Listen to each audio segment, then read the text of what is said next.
open up for questions and answers. We have time. Please. So if you decided to forgive someone, but like if it does not stop happening, like okay, I decided to say it's okay, I will forget about it, but then it continues happening, then how can I do it? It's not just one episode, but it keeps on happening. Okay? So the moment that you're ready to forgive, the person does something and you're back again. Yeah. It's like perpetual crisis of forgiveness. That is very, very different. What I've dealt with is, when you forgive, it's different from reconciliation. If a person is still living or in proximity or encounters the injurer either at the workplace or it's unavoidable, you're going to be in contact with that individual and things will happen. I think in this case, it is better to work on the first episode, the first thing that they've done, even though they keep adding to their account, negative account, and it compounds it, it makes it really difficult. It complicates the process. But I would work on the first one, and if you resolve that, then maybe you will build enough protective factors and also enough psychic energy to help you with the episodes to come. And this happens, I know, where in domestic abuse, the wife says, I love you so much, but he beats you. Your jaw is broken. You're bleeding, but I love you. I can't live without it. Okay? And some psychologists say this is the dependency field, very dependent and so brainwashed that you cannot live without that person. So I know it's unsafe to be in that environment, but I would, if you need to encounter that individual, work on the first episode and hopefully it will help you with that consecutive ones. Yes, please. Returning to what you said about justice and forgiveness, will you forgive someone who tried to commit Okay. The short answer is, I would, but I would be there killed. So he wouldn't kill me. That's true. But I can forgive, and that is, it goes back to the definition. I can forgive the person A. He wants to kill me, he's trying to kill me, and he's going to try again and maybe others. When I forgive, I do not have to tell that person, I forgave you by a way of compulsion. I don't have to communicate. In the model that I have been part of, we think that is not safe to do. You do not have to communicate to that person. Your actions for you to be healthy and not to be enduring the pain again because they transgressed against you. They did something bad and you suffered. But you suffer long term by going over it. Why? Why cause that suffering? You do not have to communicate. You don't have to tell them that I forgave you. But in your heart, you have no ill will for it. You no longer have these cognitive reversals. You don't have that cognitive revenge or the feelings of revenge or vicarious revenge. Something happens to them, not by you feel great. So my answer would be, yes, I can forgive because it makes me healthy, and that person doesn't have to know that I did it because I don't have to communicate to them verbally. Oh, legally. Oh, I see. Justice and forgiveness, I would sue them. I would take them to court because as a responsible citizen, I think it is incumbent on you as a citizen to pursue justice so that he or she is punished because they did something that is against the law. I would pursue them. And you keep separating forgiveness. Exactly. Cycle Exactly. justice.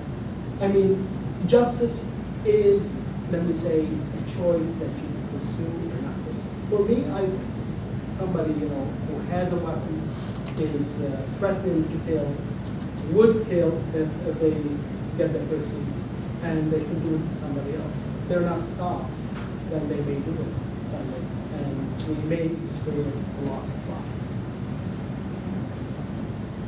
Yes? Where did that anger and hate? Where does the anger and hate come from? It comes because feelings for yourself. Dignity is the first targeted area within the personality, that you feel offended deeply. And when you're offended, the reaction is, I don't like this. I don't like who did it. So those feelings are transferred onto the person who did it. And they grow and they fester. And that hate and that resentment grows over time. So I would say it's tied with the injury, because you were not hateful toward that person before they did something to you.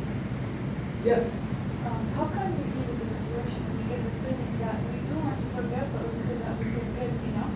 We want to stop forgiving so we can give those people a lesson that they don't do this mistake again.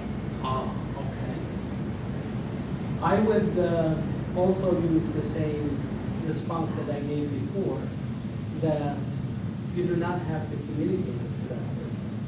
It is a gift that you give to yourself before you give it to the other person. Then if the other person is deserving of it, if they're ready to receive that gift, I would give it to them. But oftentimes, that person remains unchanged. They have not changed their ways. So they do not deserve the gift to go and say, by the way, you've done this, and I forgive you. In our research, what we have found is when people went to verbalize, because they felt that they needed to communicate their forgiveness to the other person, they want to celebrate it with the injured person. Said, what did I do to you? They forgot. And they do not think of it. They have no idea you have been suffering and thinking about it for 20 or 30 years. This is almost like you say, don't you have any feelings? Don't you have any interpersonal sensitivity? Don't you know that I've been suffering? Sometimes, when you communicate, and that's the danger, you can communicate it and it backfires because the person doesn't know and does not look at it as intensely as you are. Okay, so the thing of forgiveness, sometimes it's talk about between us and ourselves. Right. I would say, I'm sorry. We don't have to tell it to the other person. Exactly. Yes. You can tell it to the other person, like I said, if you feel that they have changed, that you observe their behaviors and that they are more merciful toward you, that they feel remorse for what they did. They may even say sorry, not in words, but in their actions. Then you say, I think that they know they've done something to me. I think I could share this with them. Then I would say it is wise to do. And that's why we make that distinction between forgiveness and reconciliation. Reconciliation can be unsafe and also not possible. If somebody is wrong, you do not know what they did, somebody is dead, how can you reconcile and say, I forgave you? Or if that person continues to be abusive, it is not safe to join and to restore a relationship with that person if you can avoid it. And that's why the process of separation, for example, in marital relationships, is a good one. Maybe that person would learn, would think about their ways and change, seek professional help, and do something, and then they can go back and restore their relationship. So I make that big distinction, forgiveness and reconciliation. Very good question. Yes. I'm sorry I focused in that way, and I know your camera is here. Okay, so sometimes someone does bad things, so a back injury to me personally. And years pass, like 10 years, and you don't even see that person. And it's like, I forgive. whenever you do a hard work and that back pain comes again, you have these feelings of anger. Yeah. There's a residue, there's a balance. The forgiveness was not complete. Or, I think it's the same question, what happens when you forgive and the person does it again? They open the wound, so to say, and the wound becomes bigger. Your question is, what do you do in this case? But you do, so it's like and if you meet him, you deal with him, okay? And it's like, you don't really have bad feelings against him. But whenever that moment of pain comes, all the hate, it's like everything is popped up. Okay. Then I would say a person would not have completely forgiven that person, because if you did, if you see them, there is no genuine proof. That is the acid test of forgiveness. A colleague of mine from Taiwan actually did heart rate, pulse, and she connected people to different probes, and she was looking at the brain waves and what happens actually physiologically within them by telling them they talk about what happened before they forgive, then they go through forgiveness therapy, and after some time they are recorded again. Their heart rate goes down, the pulse goes down. It's amazing the physiological reactions that go with it. So I would say, if need be, I would connect that person and see if they have completely, if the acid is completely out of their system. But if there's even one drop of it, anything will trigger it. Just the mere sight, mere seeing that individual, you hear their voice or the scent of their body, which you have in your memory, it would bring back all these painful memories associated with that individual. Other questions? Yeah. One more. Is tolerance another word for forgiveness? What are the differences? Okay. Very, very good. What is the difference between tolerance and forgiveness? A book that I looked at and the author that wrote it, I wrote an article about him and his perspective of forgiveness, and he uses the word tolerance. And Turkish scholar. So when I asked some Turkish individuals, I said, what is the word for forgiveness? And we looked at the Quran and, here's what I mean, what does it mean in Turkish? And the word tolerance. Just like in Arabic, we have different shades of meaning for forgiveness. Tolerance is not the same. I can tolerate you because I have to work with you, okay? But I don't have to understand you. I do not have to respect you. Just mere tolerance, okay? Which is good. I think that's civil. For civility to pervade the environment, the workplace, the home environment, maybe the family. Maybe there are family members, Uncle so-and-so, when he comes home to visit, I do not really want to sit and socialize, but I will tolerate it. Okay? So tolerance sometimes, connotation is positive, it's a good value to have, especially when you have diverse groups, tolerating each other. I think it could be a first step to deeper relationships. So I would say it's a necessary but not sufficient condition. Please, do we have? Please. So some people hold on to things. They're angry at everything. So what is the best approach to? What is the best way to approach these individuals and make them of such a thing as forgiveness? Excellent. A phenomenon called a spillover of anger, which is a consequence of the pent-up pain inside the person has not forgiven. So even though you're not the one who did something to me, but you're my friend, you become a recipient of my anger. You can be a target to my anger. Because if you're my friend, you should tolerate. I'm using that word. You should understand me. Of course, sometimes I probably don't even think of it that way. It just, I'm angry. And anger just goes all over the place. I repressed it for so long. Now it's oozing out of my pores. It's coming from all directions. You cannot probably help that individual because you're not trained as a professional. And I know different cultural restraints. If you go and seek a helping professional, you're crazy. And you gotta worry about the stigma that is associated with going to a helping professional. But I think that person does really help. And anger, if you look at the anger index in the world, is on the increase. Lots of books are being written about anger in the schools and how teachers are reporting that they're seeing more of it now, and with younger and younger students.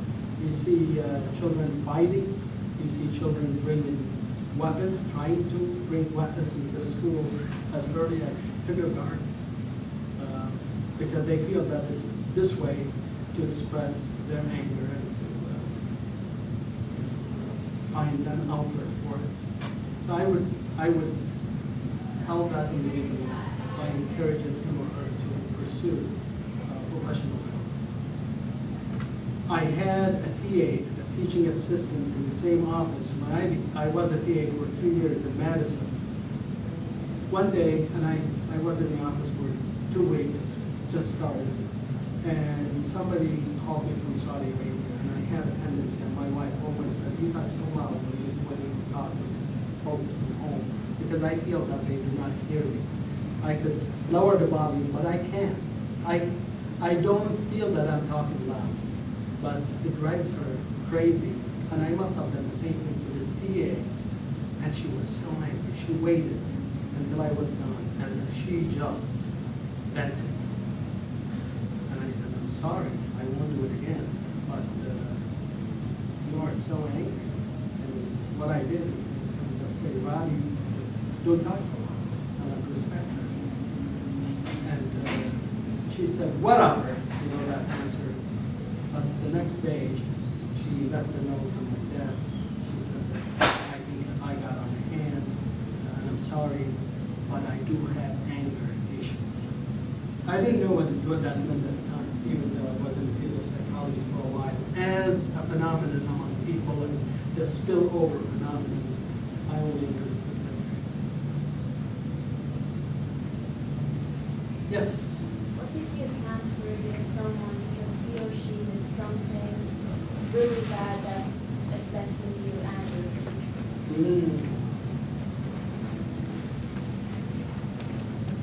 Wow. They did something to destroy you and to destroy the future. There is no hope. My feeling, being in this field for so long and dealing with individuals who felt that it will never happen. I will never forgive that person. It was an absolute at the moment, but over time they stopped because they learned about the misconceptions of forgiveness. I do not have to communicate to that person. I do not need, and this is probably a turning point, if you do not forgive, you are forever under the remote control of that person who injured you. Do you want to be a hostage, held hostage for that long? What if you're trying but you just can't? Okay. It's difficult. And you're going to have probably more down than ups. But if you work on it, that's why I said it means commitment. It means, and it's an active will.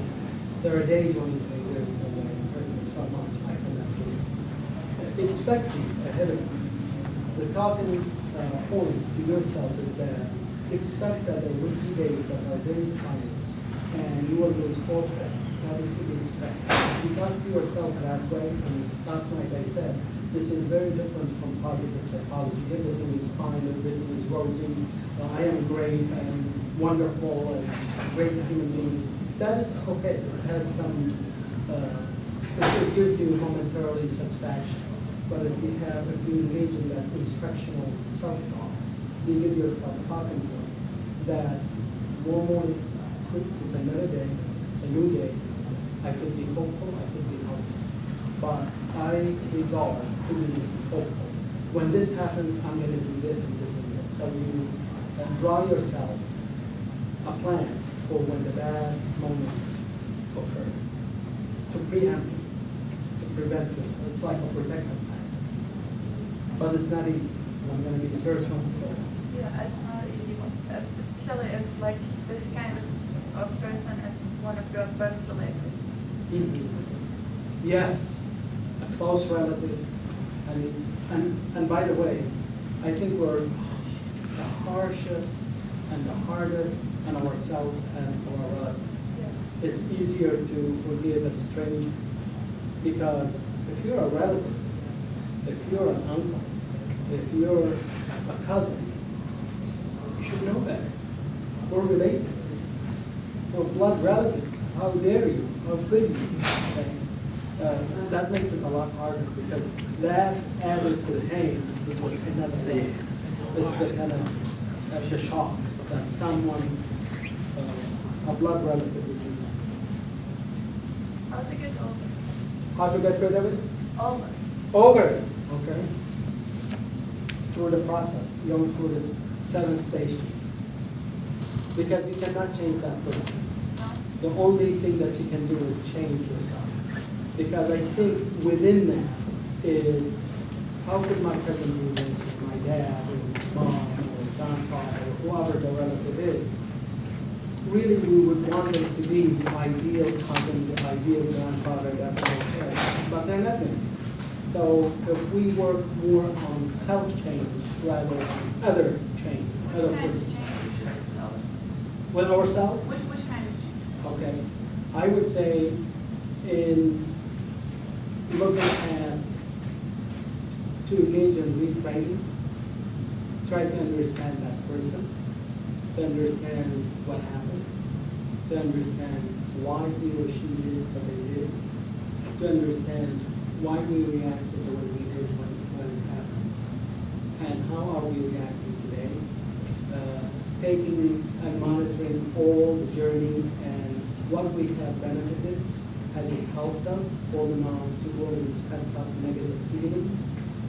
Has that person been in control of our thoughts and feelings and our life? Maybe they destroyed your future.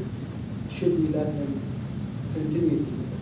So I would say a lot of pondering, a lot of reflection, and at times that professional help, which you don't have to seek it directly. You can read, targeted books that outline the process, and a lot of people benefit from self-help. I'm a fan of self-help. I read them all the time for different skills that I want to bone up on to acquire a skill that I haven't learned. So I know it's not easy to give you a quick answer. I wish I could give you a capsule for anybody. I'm not talking, you personally. Yes. So would it help if you two went to the consultant instead of going alone? So if you bring the other person that made the process go fast. If it's a couple, if it is family members, and both are willing, I think that would be the most helpful. If the 2 individuals go. What usually happens in couple therapy or family counseling is the first several sessions is blame, counter blame, denial, counter denial. But that is part of the process. But people at least will have the chance to hear what the other people are feeling and thinking and what they have experienced. Like I said before, the other person may be totally clueless about what they've done to you, not for you. So I think within that context of couple or family therapy, the issues are brought to the open and people kind of react to it, they can blame, they can be angry, but they'll get over it and then work through the issues and reach some kind of resolution. 2 more minutes, okay? Yeah. I'm always afraid of your questions. They're zingers, they're difficult. We often hear that somebody's full of hate when they are sick. So we are doing like this hate or this hate is sickness or it's just a feeling. It's a feeling, could be a sickness. The question I would ask is, was that person hateful to begin with? Was that person always a hateful person? Was that person always a rageful person? Was that person always a hostile person? Now we talk about, is hate a trait or is it a state? A trait would be, it is part of that personality makeup. If it is a state, then it is something that is, we're just seeing something happen to trigger. And what I see in the forgiveness work is that we see more of the state angle, not trait angle. So it's not part of the personality, because that would really require focus, concentrated intervention. For the trait, once the source is targeted, once the source is addressed, then that hate gradually dissipates, loses energy. It gets less and less. Yes, please. Let's say that the injured person is not you personally, but it's somebody you know who you're connected with. Okay. And that person forgave the injurer, but you personally cannot do that. How do you handle that? And you can't even comprehend how the person who was injured forgave that person. Okay. So I have a friend. That friend was injured, Mm-hmm. and they shocked me by forgiving. Yes. Okay. So you are the friend or the relative. Yes. Okay. I can give you an example if you want.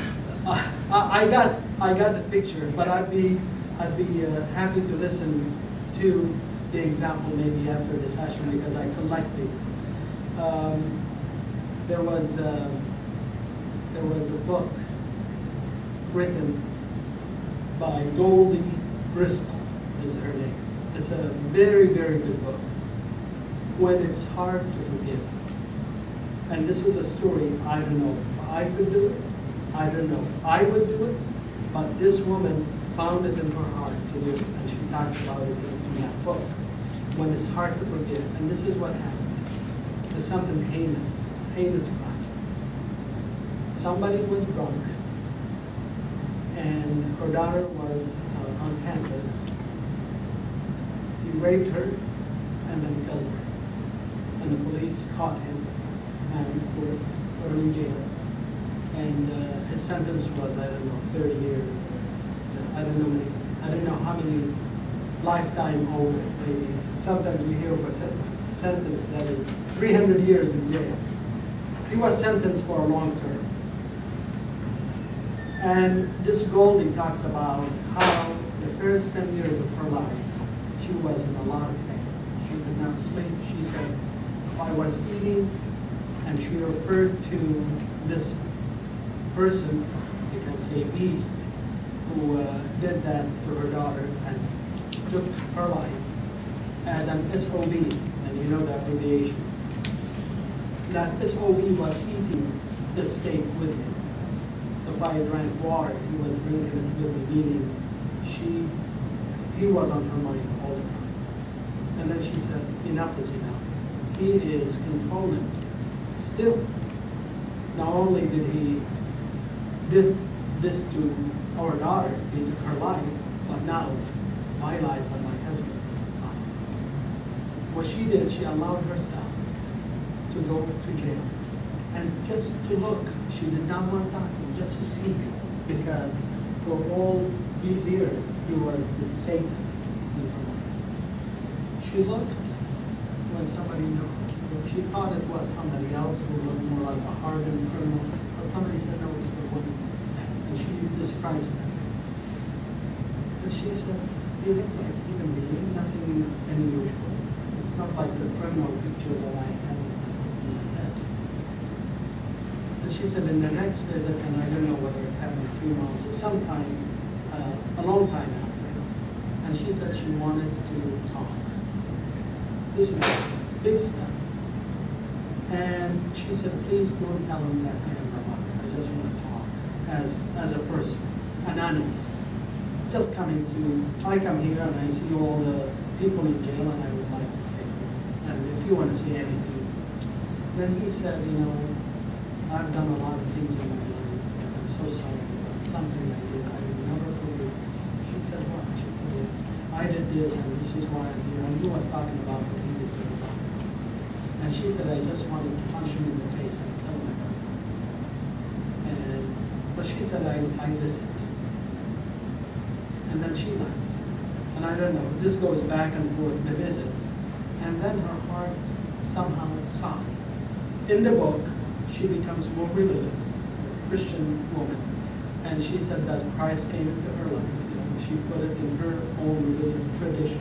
That's what gave her the strength. And she said, I want to see what I can do to soften and to shorten your sentence. This goes back to your question about justice and forgiveness. And they said, he's been a good citizen. He has not done anything bad while he was a prisoner. And he could go on parole. And she said, I would love it if you could spend maybe a weekend with us while on parole. And he did. She ended up adopting that individual. He had no family. So she refrained. She took his life and all the things that made him what he was, and the messy life, and that he's now a productive member of society and actually talks about his experience, and he's making good out of the bad thing that he did. He's paying for his mistake. But, and this is where my answer, long answer, this is the upshot. She received a lot of hateful names. You had no self-respect. You did not love your daughter. If you did, you would not do this. What's going to happen? She said a barrage of hateful names. And she said, I was confident. I think I did the right thing, and nobody was going to convince me otherwise. So I'd say, I know you're disappointed. What I take from your question is that individual actually communicated their forgiveness to the other person and said, I forgive you. Oh no, just through their actions. Or they told you that they did. We'll talk about this in a Yeah, second. inshallah. Okay. Thank you so much for allowing me this opportunity to be with you. Springtime is always my favorite time of the year. And it is not just for the beautiful flowers and the rain and the nice cool breeze, but it's also the time when I make a lot of friends. And my goal for every year is to make at least 40 new friends. I believe I made more than 40 from just one visit in my second day here. So it's a great pleasure to meet you and to be with you. And thanks for the invitation.